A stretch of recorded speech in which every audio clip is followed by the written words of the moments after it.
Okay, second video on some practice problems from 6.2. Let's start with 17.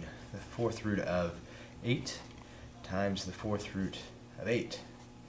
So one of the properties of the radical form is that if they have the same root, I can multiply them underneath the same radical. By radical, I mean this symbol here.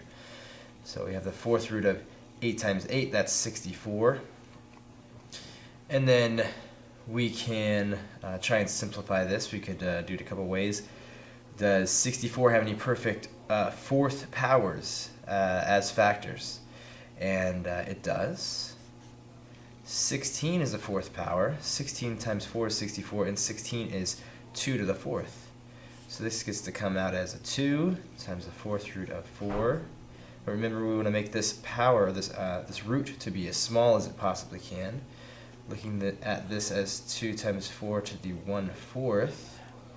Simplifying this to this 4 as 2 squared. That's to the 1/4. This is 2, and when we raise the 2 to the 1/4 power, we multiply the exponents together. 2 times 1/4 is going to be 1/2. This is 2 to the 1/2.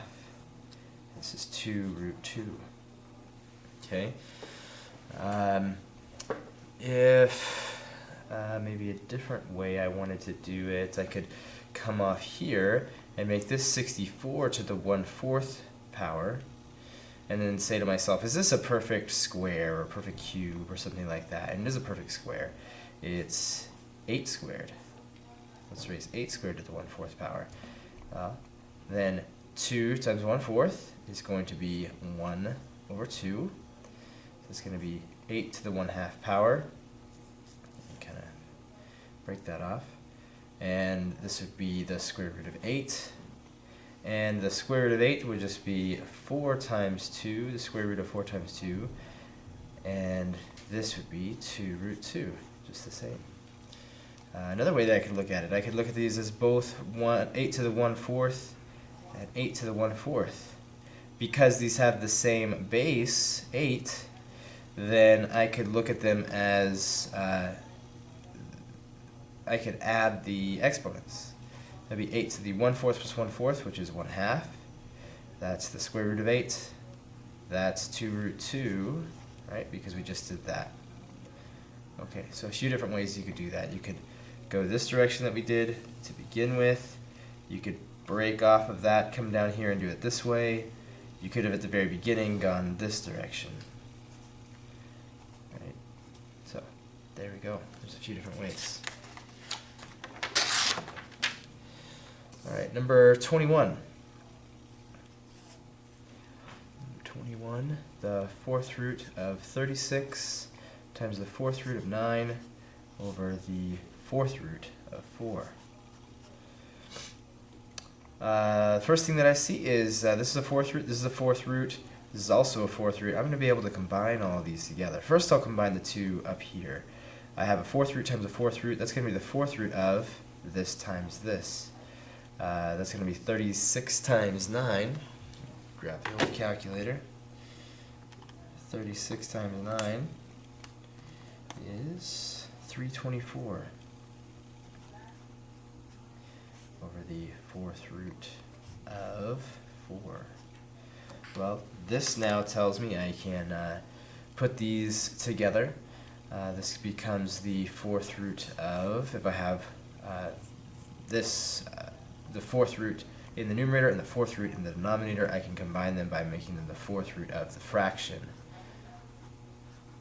324 over 4. Let's see, is 324 divisible by 4? It is. The fourth root of 81. Does 81 have a fourth root? It turns out that it does. 3 plus or minus 3. Okay. Next, let's see, 26. 26. The third root of 108. If you like Lost, as I do, you can appreciate the number 108. So back to the problem here. We have two third roots, so we're going to combine those together. Third root of 108. So now let's think, what can we do with this? Are there any perfect cubes that are factors of 108?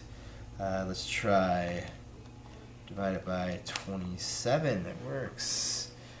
This is the third root of 27 times 4. This is our standard procedure for trying to simplify just a single expression of a single radical, just one thing by itself, the root, some kind of root of one number. We try to break them into perfect, whatever these are, perfect cubes or perfect fourth powers if this is the fourth root. So let's keep it going. This 27 gets to come out as a, well, what is the third root of 27? It's 3. 3 times the third root of 4. Okay, now, let's see. Make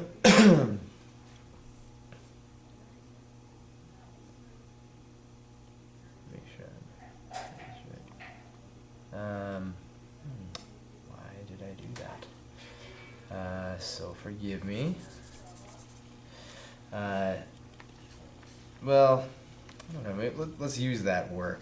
That's one way to go. This could be 4 times the third root, or 3 times the third root of 4. If you look at what I've scratched out here, we've taken this and simplified it to 3 times the third root of 4. So we might as well use that work. Then we have the third root of 4. So we have 3 times the third root of 4 times the third root of 4. Since these both are third roots, I can write this as 3 times the third root of 16. Are there any perfect cubes, perfect third powers that are factors of 16? 8 is a perfect third power, and it's a factor of 16. So this 8 gets to come out as a 2. 2 is the cubed root of 8. So 2 comes out. 3 times 2 is 6 times the third root of 2. Okay.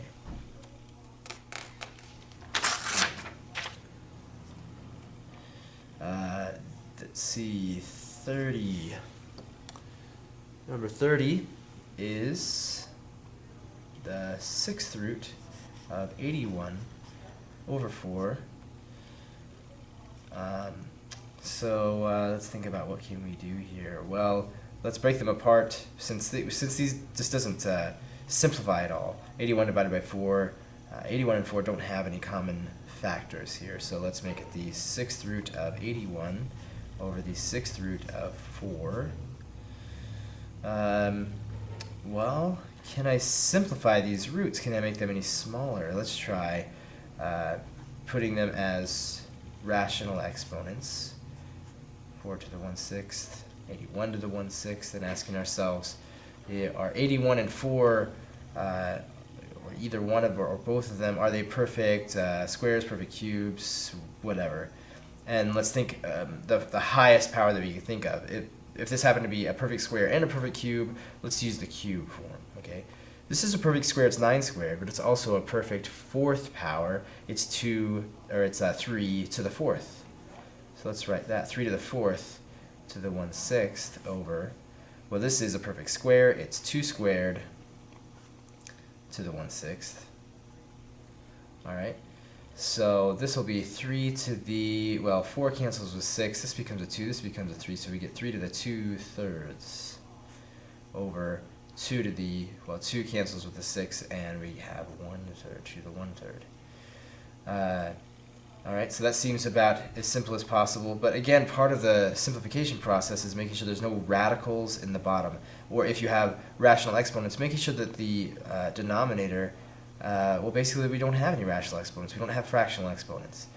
We make this guy into a 1 somehow, okay? So how can we do that? Well, you might want to say, raise this to the third power. If you raise this to the third power, 1/3 times 3 is going to be 1, 2 to the 1. That's fantastic. But you can't do that because you can't just raise this guy to the third power. Remember that you have to balance things out. You can't change the value of this fraction. So how are you going to accomplish this? I'll suggest that in the numerator, let's multiply by 2 to the something so that when that something gets added, because these have the same base, we're going to add the exponents. When we add something to 1/3, we get a nice round exponent, no fractions. Well, the next highest number from 1/3 is going to be 1, so I could add 2/3 to 1/3 and get 2 to the 1. Okay, I have to do the same thing on the top as well, so 2 to the 2/3 gets multiplied up here. Let's bring it down here. All right, let's write our bottom, our denominator. 2 to the first, great. Now I'll notice that because these are raised to the same power, I could look at them as kind of going backwards with that property of exponents. I can write them as the product raised to the same power. Okay, so now I can take this to be 6 to the 2/3 over 2. Okay, and now this is good. Let's write it in radical form just for practice.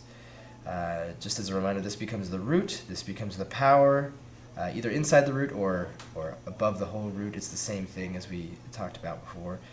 So here's the third root of 6 squared over 2. This is the third root of 36 over 2. Okay, well, we're going to continue on in a third video, and I'll see you there.